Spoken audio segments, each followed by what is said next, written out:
Guys, welcome back sa aking channel. Ngayon magluluto na po tayo ng binagoongang baboy na may talong.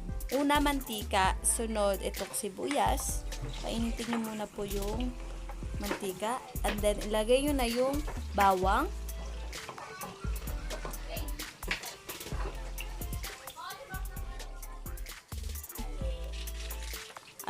At isunod natin itong bagoong.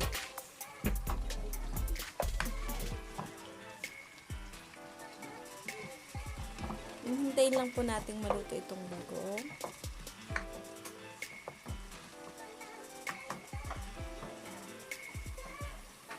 Mag-wait lang po muna tayo ng mga 3 minutes.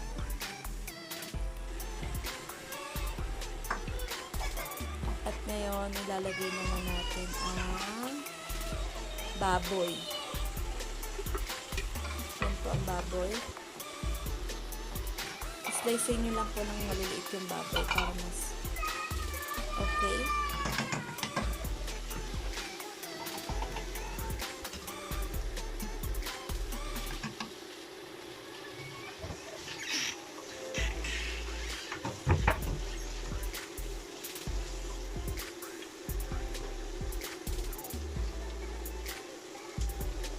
At ngayon ang paminta. Lalagay ko 2 plastic ng ganyan. Yung pamintang medyo buo po. Medyo drop. Katamtaman lang. At itong nor. Kahit anong nor pwede po ilagay.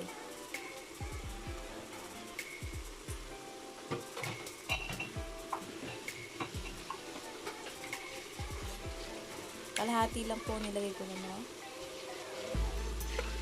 At ngayon, ang sugar. Brown sugar po mas maganda po ilagay.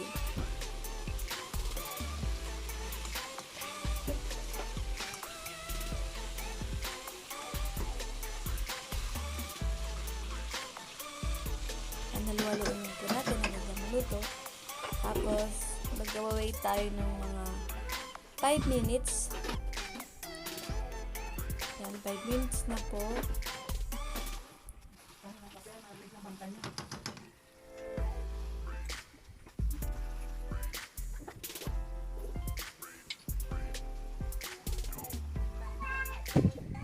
At ngayon, lalagay natin yung oyster sauce.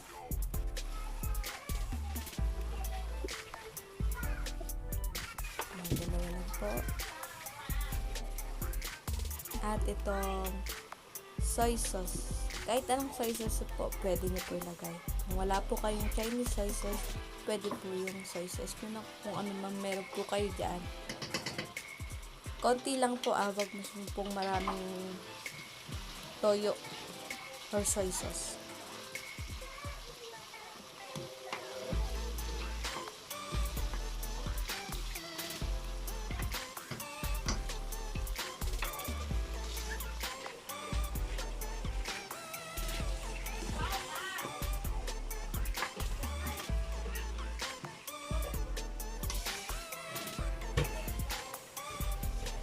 At ngayon, itong talong. Yung talong po, pinirito ko na po siya. Mas masarap po kasi pag pinirito mo yung talong. Tapos iba yung lasa niya pag pinirito mo yung talong.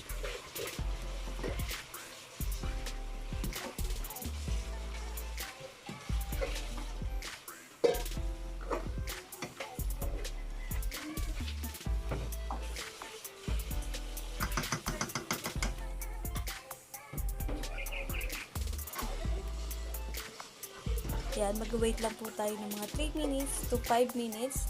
And then, okay na po ang ating binagoongang baboy na may talong.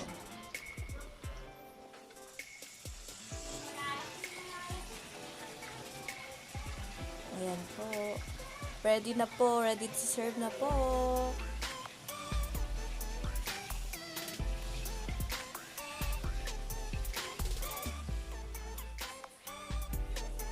Masarap siya kainin pag may kanin na mainit.